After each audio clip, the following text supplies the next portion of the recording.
अभी मेरे पास आए थे मोहन और ईश्वर और इन्होंने बहुत सारी बातें कही। मेरा तो मन करे कि आपके लिए जो आप कहें वो सब कुछ दे दूं। मेरा पूरा जो भी विधायक बनी हूँ तो आपकी वजह से बनी, तो मेरे कोटे से आपको जितना संभव हो मैं मदद करूँ।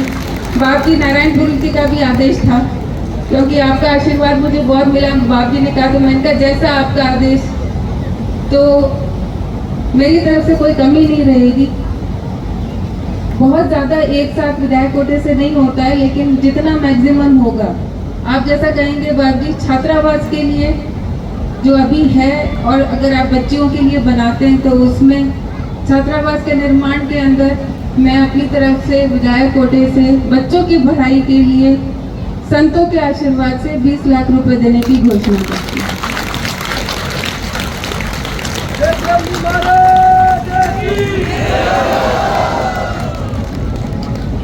ये कार्यकर्ता जब खुश होंगे तो ठीक है।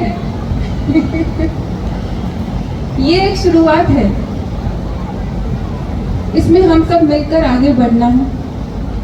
ये सिर्फ एक छोटा सा जो कहते हैं मैंने अपना कर्तव्य पूरा किया है, क्योंकि आपने जो आशीर्वाद दिया तो मैं अपना कर्तव्य पूरा कर रही हूँ। ये एक शुरुआत है और हम सबको मिलकर बहुत आगे चलना है, आगे बहुत सारे काम करने हैं। तो मैं यही आशा करूँगी कि आप सबका आशीर्वाद मेरे साथ रहेगा। आप सबकी जो बाप जी ने, दीपाराम जी बाप जी ने मेरे सिर पे हाथ रखा, तो मैं मानती हूँ कि आपका हाथ, नारायणपुर जी बाप जी, आप सबका हाथ मेरे सिर पर हमेशा आपका हाथ रहेगा, आपका आशीर्वाद मेरे साथ रहेगा। और निश्चित रूप से इन बेटियों के लिए, इन बच्चों के लिए कभी कोई कमी नहीं आएगी, मैं आपको विश्वास दिलाती हूँ। बाकी जैसा कहा आदरणीय वसुंधरा राजे जी जब मुख्यमंत्री थी तो उन्होंने बहुत सारे अपने समाज के लिए काम किए थे। जो इतना बड़ा जगेश्वर धाम में आवासीय निर्माण था वो उन्हीं की देन है। और अभी जो आदरणीय मुख्यमंत्री भजनलाल जी की सरकार है, उन्होंने भी बहुत बड़ी योजनाएं शुरू की है, जिसमें मंगला पशु बीमा योजना है, जिसमें पशुओं का 40,000 तक का बीमा होता है। गोपाल क्रेडिट योजना है, जिसमें 1 लाख रुपए तक का आपको बिना ब्याज का ऋण मिलता है। तो ये पशुपालकों को ध्यान में रखकर कुछ योजनाएं आदरणीय मुख्यमंत्री भजनलाल जी ने शुरू की है। आदरणीय जोराराम जी कुमावत साहब जो अपने यहाँ जिले के प्रभारी मंत्री है, उन्हीं का विभाग है, वो तो यहाँ अपने यहाँ आते ही रहते हैं। तो मैं आप सबसे ये भी आग्रह करूँगी कि जो सरकार योजनाएं ला रही है उनका भी फायदा आप जरूर उठाएं। तो उसमें भी कार्यकर्ताओं की मदद ले, जागरूक हो, उसमें भी आगे बढ़ें। और एक बार पुनः आप सबको बहुत बहुत धन्यवाद देती हूँ। आप सबने जो मेरा मान सम्मान दिया, जो मुझे आशीर्वाद दिया, मुझे इस लायक बनाया। मैं आपको विश्वास दिलाती हूँ कि जब भी आप आवाज़ देंगे, आपकी ये बहन, आपकी ये बेटी हमेशा आपको अपने बीच में मिलेगी। मेरे लायक कोई भी काम हो तो अवश्य बताइएगा। और अभी शुरुआत है, हम सबको मिलकर बहुत आगे चलना है।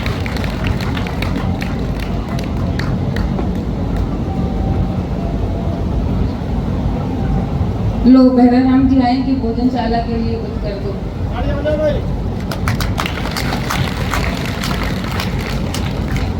बाप जी भोजनशाला के लिए 5 लाख रुपए भोजनशाला के लिए। अभी और भी कुछ याद आता है क्या? अब एक साथ नहीं हो पाएगा, अब आगे शंकर जी अभी रुक जी। मैम 1 मिनट में आपके बीच में मने उठे दीपाराम जी बाप जी बुलावे तो भारत श्री 1008 में नया मैन श्री मैम दीपाराम जी महाराज મને એક સંદેશ મેલ્યો ભરો કોમ તો ખાલી અડાવે ને પરથી દેતો બોલવાનો दीपाराम जी महाराज अतरो केવો કે मैडम साहिबा ने कहेजो કે रूपाराम जी महाराज रो नवो मंदिर बन्यो वारी प्राण प्रतिष्ठा में उबा धके छाया करवारू 1 कोर्स लाग रयो टीम सेट छाया आप कर दीजो। और माने विश्वास है कि आप और टेंट लागो जो आज कितनी बढ़िया छाया। तो मैडम आज एक और अपने रूपाराम जी मंदिर आगे छाया करन जाए। बहुत बहुत धन्यवाद। ऐसा है, काम सारे हो जाएंगे लेकिन एक एक करके हो, सारा कर देंगे। आपको छाया, बाप जी की छाया नहीं करेंगे, बाप जी की वजह से तो हम सिर पे छाया है। अगर उनके छाया नहीं करेंगे तो कैसे संभव है? इसलिए ये काम भी जरूर करेंगे, लेकिन सब काम एक एक करके होंगे। मैं आपको विश्वास दिया। आप सबने जो मान सम्मान दिया उसके लिए बहुत बहुत धन्यवाद।